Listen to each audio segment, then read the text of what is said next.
Hello student, स्वागत है एक बार फिर से आप सभी को आपके अपने YouTube channel unique maths study में।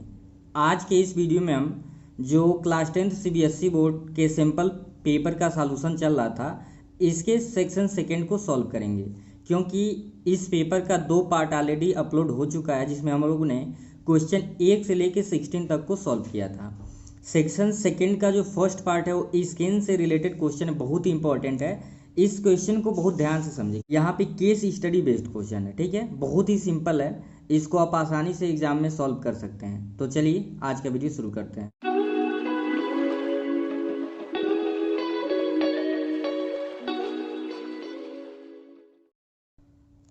सेक्शन सेकेंड का जो फर्स्ट क्वेश्चन है आपका यहाँ पे दे दिया है, case study based question are compulsory, attempt any 4 sub part of each question, each sub part carry 1 marks. यानी कि जितना भी केस स्टडी बेस्ड क्वेश्चन है उसमें आपको 5 पार्ट दिए होंगे, इसमें से आपको कोई भी 4 पार्ट सॉल्व करना है। यहाँ मैं आपको सारे पार्ट सॉल्व करके दिखाऊंगा, लेकिन आपको एग्जामिनेशन में कोई भी 4 पार्ट सॉल्व करने हैं और सारे 1 मार्क के होंगे। यहाँ पे देखिए आपको पैराग्राफ दे दिया है, आप चाहें तो बिना पढ़े भी इसको सॉल्व कर सकते हैं। ये देखिए कोऑर्डिनेट से रिलेटेड क्वेश्चन है और आप ऑलरेडी पढ़े हुए हैं कोऑर्डिनेट, ठीक है। यहाँ पे इसे हम क्या मान लेंगे, वाई एक्सिस मान लेंगे, और यहाँ पे इसको क्या मान लेना है, एक्स एक्सिस। ये वाला जो मान लेंगे हम इसे वाई एक्सिस, और इसको क्या मानेंगे, एक्स एक्सिस मानेंगे। तो देखिए यही आपका क्वेश्चन है, यही आपका केस स्टडी बेस्ड है। इसमें टोटल आपके 4 क्वेश्चन है। इसमें सभी क्वेश्चन को एक एक करके देखेंगे। यहाँ पे देखेंगे पहला क्वेश्चन इससे पूछा है, रिफर टू टॉप व्यू। क्या कह रहा है, टॉप व्यू से आपको देखना है। Find the mid point of the segment joining the point J and I. तो देखिए कुछ कुछ क्वेश्चन में आपको इसको देखने की भी जरूरत नहीं पड़ेगी, यहाँ पे सीधे पॉइंट दे दिया है। तो मिड पॉइंट का फार्मूला आप क्या जानते हैं, x1 plus x2/2 and comma y1 plus y2/2। अब इसमें सीधे आपको वैल्यू रख देना है। ध्यान देंगे x1 क्या है, ये x1 होगा, ये y1 होगा, ये x2 होगा, और ये क्या हो जाएगा, y2। 6 + 9 6, और यहाँ पे x1 प्लस x2, तो 9 और 6 जब ऐड करेंगे तो कितना हो जाएगा, 15, और बाई में 2। y1 प्लस y2, तो y1 17 है, 16 है, 17 प्लस 16 जब ऐड करेंगे तो 13 3/2, तो 33/2 आ गया। तो ये देखिए ऑप्शन कौन सा है, ऑप्शन सी, यानी इसमें आपका क्या हो जाएगा, सही हो जाएगा। तो कुछ कुछ क्वेश्चन देखिए ऐसे डायरेक्टली कितना सिंपली वे में सॉल्व हो जा रहा है। यहाँ पे कह रहा है रिफर टू टॉप व्यू, आपको भी टॉप व्यू ही देखना है। The distance of the point P from the Y axis, जो पी है उसका वाई एक्सिस से कितना डिस्टेंस है। तो मैंने कहा कि इसे आपको क्या कंसीडर करना है, इसे आपको कंसीडर करना है वाई एक्सिस, और इसे कंसीडर करना है एक्स एक्सिस। तो यहाँ पे पॉइंट पी है, तो यही आपका वाई एक्सिस है। डिस्टेंस देखिए 1 2 3 4, यानी कि आपका क्या हो जाएगा, ऑप्शन ए ट्रू हो जाएगा। कितने यूनिट है, 4 यूनिट है, ठीक है। अगला क्वेश्चन देखेंगे, ऐसे सिंपली आपको सॉल्व करते चले जाना है। रिफर टू फ्रंट व्यू, आपको फ्रंट व्यू से अब देखना है। तो फ्रंट यहाँ पे यानी यहाँ से देखना है आपको। क्या कह रहा है, the distance between the point A and S, A and S के बीच का डिस्टेंस निकालना है। तो कोऑर्डिनेट आपको पता होना चाहिए। तो ए आपका है, ए का कोऑर्डिनेट अगर निकाले तो देखिए वाई एक्सिस का डिस्टेंस 1 है। यहाँ पे y से डिस्टेंस, y पे मतलब कैलकुलेट जो करते हैं, तो यहाँ से ये यानी इसका कोऑर्डिनेट हो जाएगा 1, और देखते हैं y एक्सिस पे कितना गया। तो 1 2 3 4 5 6 7 8, यानी 1 का जो कोऑर्डिनेट आ गया 1 कमा क्या आ गया, सॉरी a का जो कोऑर्डिनेट आ गया 1,8 आ गया। इसी प्रकार से s के कोऑर्डिनेट देखेंगे। पहले तो हम देखेंगे x एक्सिस से डिस्टेंस कितना है, तो यही तो x एक्सिस डिस्टेंस है। तो आप यहाँ से देख लेंगे, एस है 1 2 3 4 5 6 7 8 9 10 11 12 13 14 15 16 एंड ये 17। तो एक्स एक्सिस हमको क्या मिल गया, 17 मिल गया, और वाई एक्सिस 1 2 3 4 5 6 7 8, तो ये मिल गया। तो आपको पॉइंट क्या क्या मिल गया, थर्ड के लिए आपको ए जो पॉइंट मिला है, ए की जो वैल्यू दे रखा है 18 है, और जो आपका एस है, इन्हीं के बीच का डिस्टेंस निकालना है। एस आपको क्या मिला है, एस है आपका 17,8।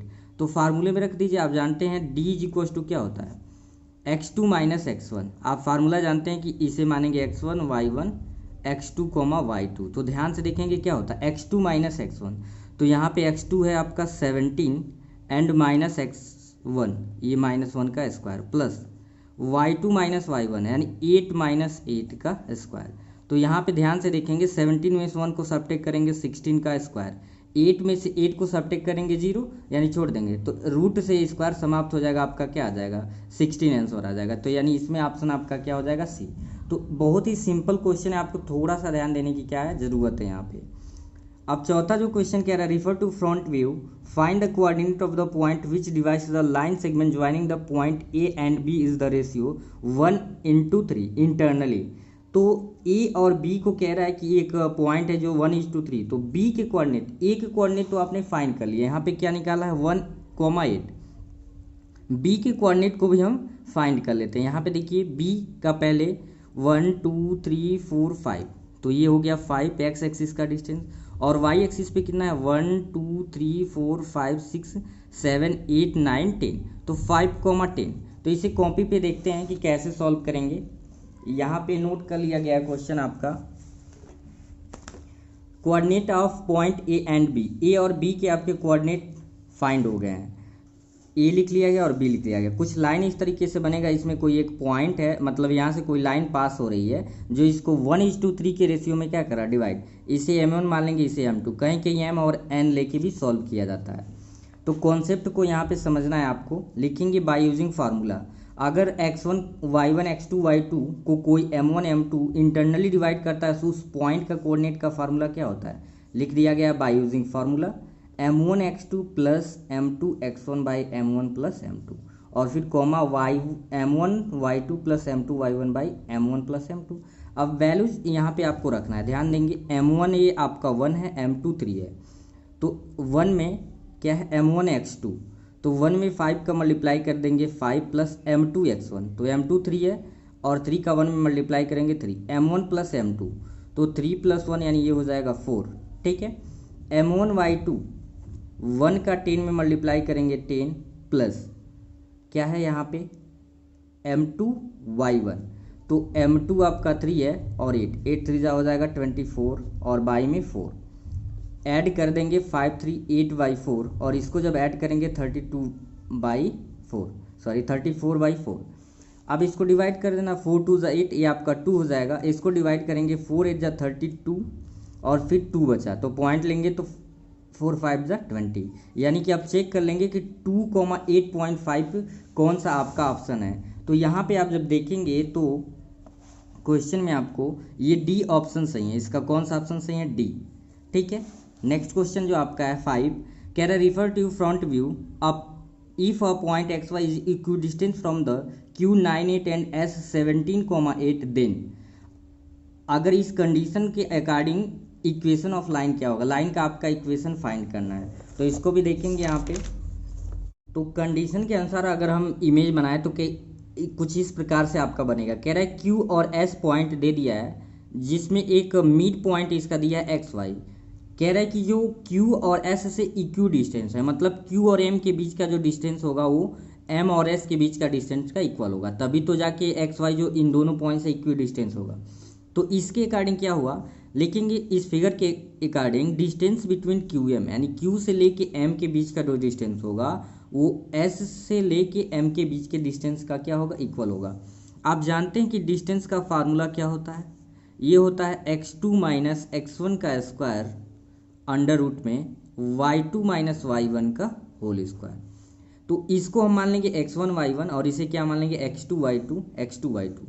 अब यहाँ पे देखिए फार्मूला आप d का ऐसे भी लगा सकते हैं, तब भी वैल्यू में कोई दिक्कत नहीं आएगी। क्या लिख सकते हैं, x1 माइनस x2 का whole square plus y2 minus y1 का होल स्क्वायर, ठीक है। ये दोनों में से कोई फार्मूला लगाई, दिक्कत नहीं है। तो यहाँ पे देखिए चूंकि डिस्टेंस का फार्मूला दोनों में रूट आएगा, इसलिए दोनों साइड के रूट से कैंसिल कर देंगे, डायरेक्ट ऐसे फार्मूले में पुट कर लिया गया। x1 माइनस x2 यानी x माइनस 9 का whole square plus y minus 8 का होल स्क्वायर, फिर राइट हैंड साइड लेंगे जब, यानी कि MS के बीच का डिस्टेंस जब लेंगे तो ये होगा x माइनस 17 का whole square plus y minus 8 का होल स्क्वायर। अब इसे सॉल्व करके आपको रिलेशन बता देना है क्या आएगा। तो a माइनस b के होल स्क्वायर के according a square plus b square, यानी 9 का स्क्वायर करेंगे 81, और माइनस 2ab 2 9 जा 18x प्लस a। अब यहाँ पे देखिए y माइनस 8 का होल स्क्वायर y माइनस 8 का होल स्क्वायर, ये दोनों सेम है, अगर साइन इक्वल के अपोजिट साइड में हो और साइन उनका सेम हो तो काट देंगे। तो ये हो गया। अब ए प्लस बी का होल स्क्वायर, ए स्क्वायर प्लस 17 का स्क्वायर करेंगे 289 एंड आपका बचा है -2ab तो 34x। ट्रांसफर कर लीजिए, यहाँ पे एक्स स्क्वायर सेम है, कैंसिल हो जाएगा। बचे हुए पार्ट को सॉल्व करेंगे 81 माइनस 18x और प्लस इधर आएगा माइनस हो जाएगा 289 एंड माइनस का क्या बचा है 34x इज इक्वल टू 0। अब ध्यान से देखेंगे ये माइनस है तो ट्रांसफर करेंगे प्लस, 34 है ये दोनों लाइक टर्म है, 34x माइनस 18x। तो यहाँ पे 14 में से 8 को सब्ट्रैक्ट करेंगे बच जाएगा 6 और 2 में से 1 को सब्ट्रैक्ट करेंगे तो 6 पॉजिटिव आएगा। ये माइनस ए प्लस है तो निगेटिव का बचेगा यहाँ पे। 9 में से 1 को सब्ट्रैक्ट करेंगे 8 और यहाँ पे क्या बचा 8 में से 8 को सब्ट्रैक्ट करेंगे 0 और यहाँ पे हो जाएगा 2 इज इक्वल टू 0। तो ये 16 से डिवाइड कर दें, अगर 16 हम कॉमन कर लें तो 16x माइनस 16 1 जा 16 4 और 16 3 जा 48 इक्वल टू 0। 16 को जब 0 के हम पास भेजेंगे यहाँ पे, 16 को जब 0 के नीचे भेजेंगे x minus 13 is equal to क्या आ जाएगा 0।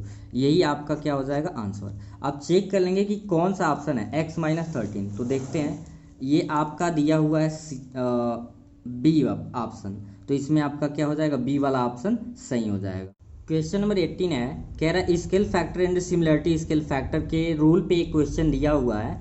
यहाँ पे आप देख सकते हैं सिमिलर फिगर का क्या कंडीशन होता है, उसमें स्केल फैक्टर कैसे लेते हैं यहाँ पे बताया हुआ है। कह रहा the ratio of two corresponding sides in similar figure in the called the scale factor, यानी कि the ratio of corresponding side two similar figure, उनके साइड का जो रेशियो हम निकालते हैं उसे ही क्या बोलते हैं स्केल फैक्टर। स्केल फैक्टर का फार्मूला यहाँ दे रखा है, कह रहा है कि length in image by corresponding length in object. यहाँ पे आप एक ऑब्जेक्ट देख सकते हैं और एक ऑब्जेक्ट में सिमिलर होने की क्या क्या कंडीशन है और क्या क्या हम चेंज करने पे सिमिलरिटी में कोई चेंज नहीं आता है, यहाँ पे नीचे दिया हुआ है। कह रहा है if one shape can become another using resizing मतलब उसको दूसरी साइज करके, then the shape are similar. मतलब कि मान लीजिए अगर हम इस तरीके से इसे रोटेट कर दें टर्न कर दें तब भी वो सिमिलर ही बोला जाएगा। रिफ्लेक्शन और फ्लिप, चाहे उसे रिफ्लेक्ट कर दे चाहे फ्लिप कर दें तब भी उसके सिमिलरिटी में कोई चेंजिंग नहीं आएगा। और थर्ड क्या है ट्रांसलेशन और स्लाइडिंग, उसे इधर उधर स्लाइड भी करेंगे ट्रांसलेट भी करेंगे तब भी सिमिलरिटी में कोई दिक्कत कोई चेंजिंग नहीं होगी। तो इस बेस पे आपको क्या करना है, अब नीचे के क्वेश्चंस को सॉल्व करना है। आप पहला क्वेश्चन देखिए यहाँ पे इस क्वेश्चन नंबर 18 का, a model of boat is made on the scale of 1:4, the model is 120 centimetre long, the full size of the boat has a with 60 centimetre, what is the width of the scale model. Scale model का कह रहा है कि कितना width होगा, तो यहाँ पे देखिए 60 है, ठीक है। अब स्केल फैक्टर है 1:4, यानी 4 से इसको डिवाइड कर देंगे, 4 से डिवाइड कर देंगे तो कितना आ जाएगा, क्योंकि सेंटीमीटर मेजरमेंट है इसलिए सेंटीमीटर, तो इसलिए ऑप्शन सी आपका क्या हो जाएगा पहले का ट्रू। सेकंड देखते हैं, what will effect the similarity जो पूछा है ऑफ एनी टू पॉलीगन्स।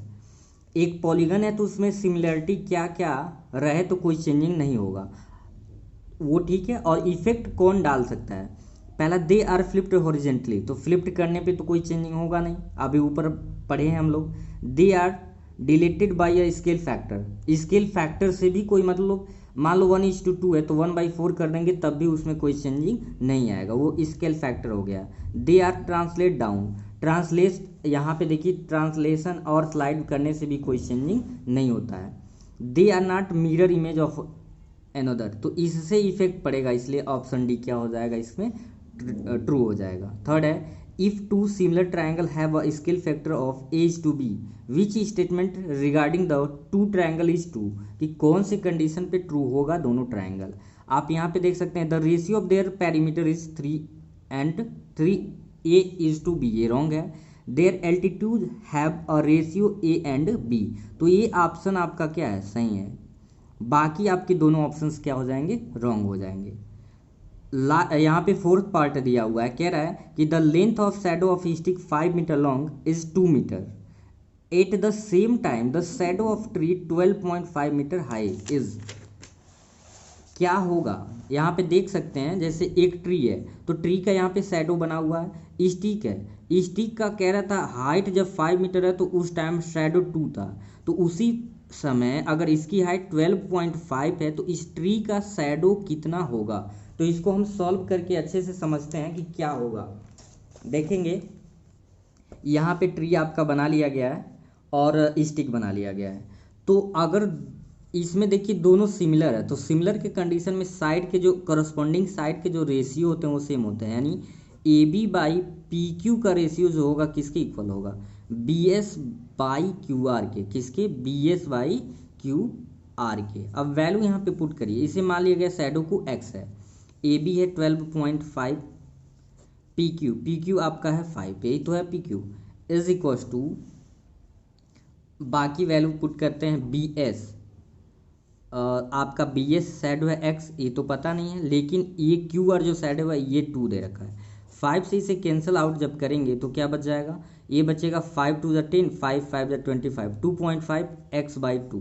अब इसे हम करेंगे क्रॉस मल्टीप्लीकेशन, तो एक्स का 1 में होगा X is equal to 2.5 into 2, तो ये कितना हो जाएगा, x is equal to 2 5 the 10, 2 2 ज 4 1 5, ये आ जाएगा 5। और अगर सेंटीमीटर में होगा तो सेंटीमीटर, यानी कि ये आपका आंसर आ गया। तो ये रूल आपको बहुत काम आने वाला है, इसे ध्यान से समझ लेंगे। तो अब यहाँ पे अगर आप देखें तो कौन सा ऑप्शन सही है, इसमें ऑप्शन डी ट्रू है। ठीक है, अब देखेंगे 18 का लास्ट पार्ट, यहाँ पे दे दिया गया, आप चाहे तो पढ़ सकते हैं, नहीं पढ़ेंगे तब भी आप इस क्वेश्चन को सॉल्व कर सकते हैं। देखेंगे कह रहा है what is the length of E F where E F is one of the horizontal edge of the block.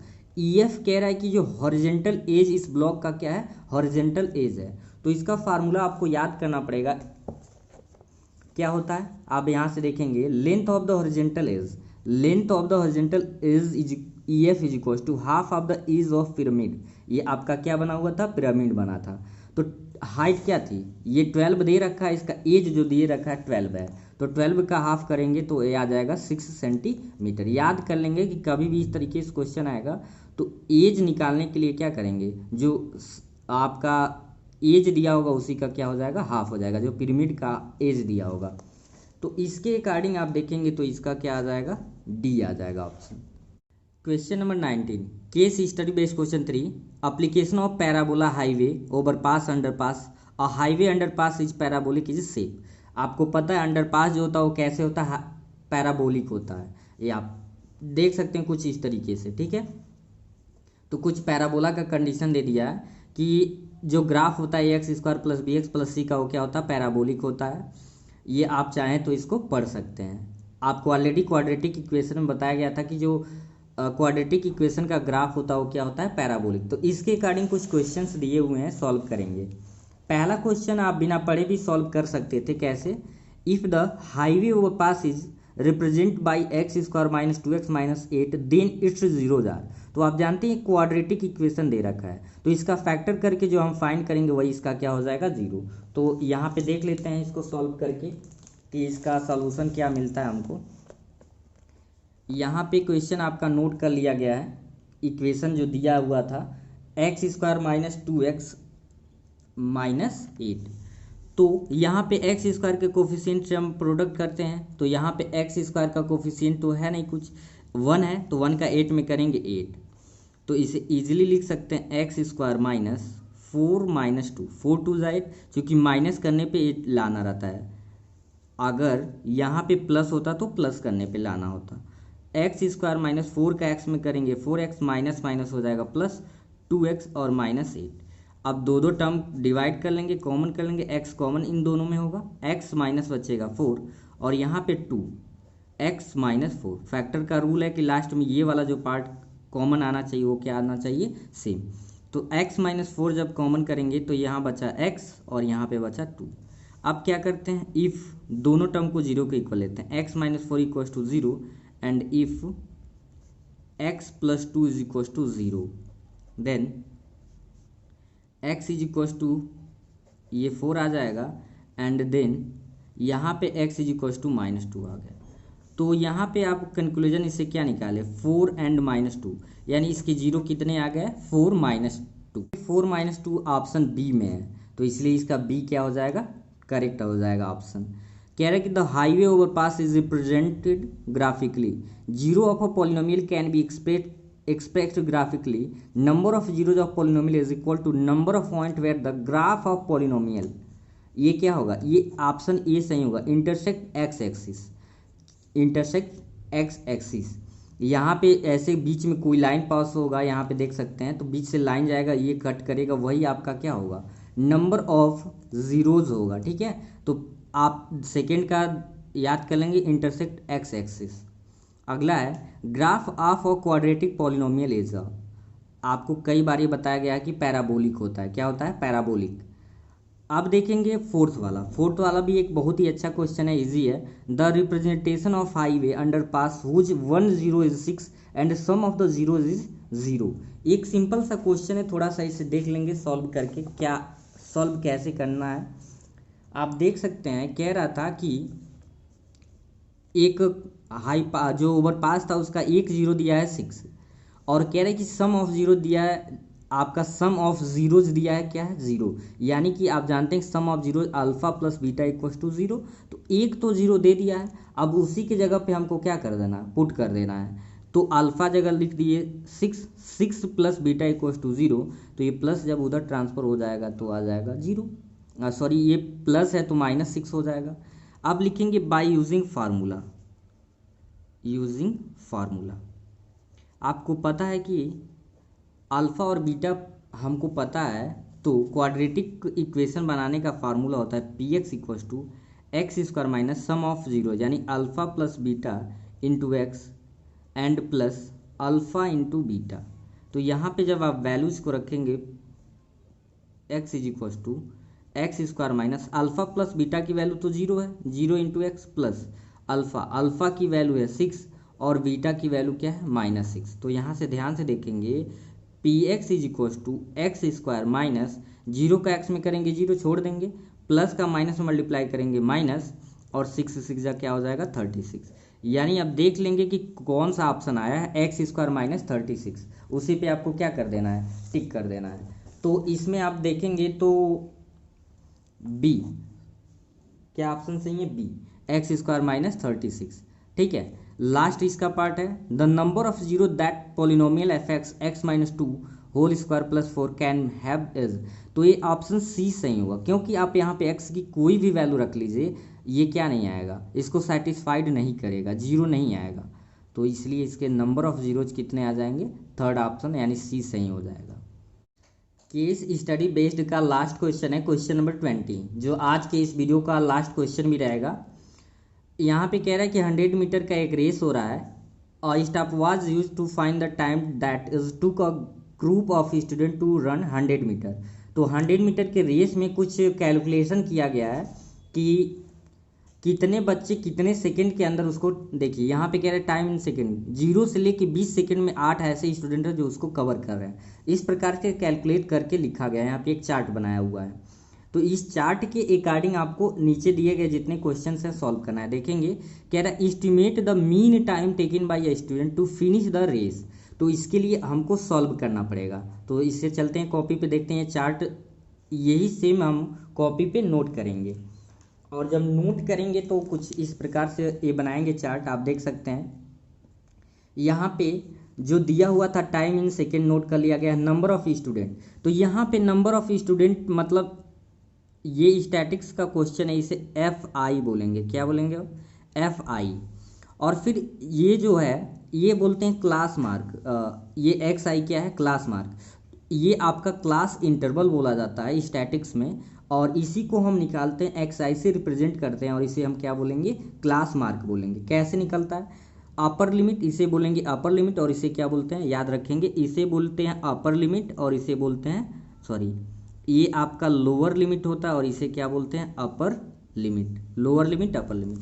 तो क्लास मार्क निकालने के लिए दोनों को ऐड करके 2 से डिवाइड करते हैं, 0 + 20 को डिवाइड करेंगे तो कितना आ जाएगा 10, 40 to 60, 60 का हाफ करेंगे 30, यानी डिफरेंट जितना होता है आगे वही क्या करते हैं, ऐड करते जाते हैं। तो 28 करेंगे 50 to 70 और ये क्या हो जाएगा 90। आप देख भी सकते हैं 100 + 80 हो जाएगा 180 और डिवाइड करेंगे तो 2।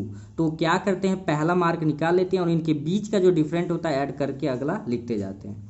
अब FI/XI कैलकुलेट करना है यानी इन दोनों का प्रोडक्ट निकालना है। तो 10 का 8 में मल्टीप्लाई करेंगे 80 हो जाएगा, 10 का 30 में मल्टीप्लाई करेंगे तो ये 300 होगा, और 13 5 जा 85 और 1 0 ऐड कर देंगे, 7 6 जा 42 और चूंकि 70 है तो 0 आ जाएगा। और यहाँ पे आपका है 9 का 3 में मल्टीप्लाई करेंगे 270, सबको जोड़ के यहाँ पे लिख देंगे।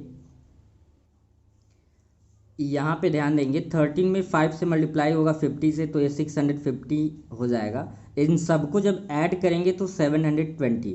अब लिखेंगे बिकॉज हम जानते हैं फार्मूला मीन का होता है, मीन को हम x बार से डिनोट करते हैं और फार्मूला इसका होता है sigma FI/XI by sigma FI। Sigma का मतलब होता है सम।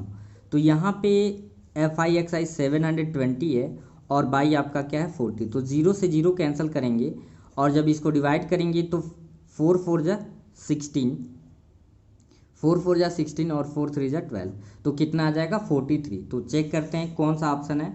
तो इसमें ऑप्शन आप देख सकते हैं सी सही हो जाएगा। कौन सा ऑप्शन है? Option C. तो इसको टिक कर देंगे, लिख देंगे। अगला क्वेश्चन है what will the upper limit of the model class. तो मॉडल क्लास क्या होता है? जो सबसे ज़्यादा फ्रीक्वेंसी होता है उसे हम बोलते हैं मॉडल क्लास। तो यहाँ पे ध्यान से देखेंगे 13, तो 13 का 40 मतलब 13 के सामने देखेंगे ये 40 क्या है आपका, ये है लोअर लिमिट और ये क्या है अपर लिमिट। तो इसका भी ऑप्शन सी क्या हो जाएगा? सही हो जाएगा। अगला कह रहा है कि the construction of commutative frequency table is useful in the determine the. तो याद रखेंगे जब कभी भी कम्यूटेटिव फ्रीक्वेंसी निकालना होता है तो किसका? मीडियन में, क्योंकि मीडियन में हमको CF की ज़रूरत होती है और कम्यूटेटिव फ्रीक्वेंसी को शॉर्ट में हम क्या बोलते हैं? CF बोलते हैं। तो मीडियन निकालने के लिए हमको कम्यूटेटिव फ्रीक्वेंसी की ज़रूरत पड़ती है। ठीक है, अब यहाँ पे देखेंगे the sum of lower limit of the median class and modal class. तो मीडियन क्लास उसके पहले, तो मीडियन ये 40 होगा और यहाँ पे देखेंगे यानी इसका जो आंसर होगा 80 होगा। कैसे? 40 + 40 the sum of lower limit of median class and modal class. तो मॉडल क्लास का लोअर जो लिमिट है 40 और मीडियन क्लास का 40, इसलिए इसका क्या हो जाएगा? 80 हो जाएगा। लास्ट है how many student finish the race within 1 minute. यानी 1 मिनट के अंदर ऐसे कितने स्टूडेंट हैं जो रेस को क्या कर दे रहे हैं? समाप्त कर दे रहे हैं। तो देखिए 40 to 60 ये सेकंड में है, मतलब 60 सेकंड तक इतने स्टूडेंट, कितने? 8 + 10 + 30 सबको ऐड करेंगे तो कितना आ जाएगा? 31 स्टूडेंट। तो 31 स्टूडेंट ऐसे हैं जो 1 मिनट के अंदर रेस को क्या कर दे रहे हैं? समाप्त कर दे रहे हैं। तो ये था आपका टोटल 4 क्वेश्चन थे केस स्टडी बेस्ड क्वेश्चन। ठीक है, तो आई होप आपको इस तरह के क्वेश्चन एग्जाम में आएंगे, बहुत ही आसानी से आप सॉल्व कर लोगे। और याद रखना है सिर्फ 4 पार्ट ही एग्जाम में आपको करने हैं जो आपको आ रहा हो। अब हम अगले वीडियो में आपके सेक्शन 3 वाले क्वेश्चंस को सॉल्व कराएंगे। तो आज के वीडियो में सिर्फ इतना ही। आज का ये वीडियो आपको कैसा लगा कमेंट सेक्शन में ज़रूर बताएं। फिर मिलते हैं नेक्स्ट वीडियो में, तब तक के लिए थैंक यू।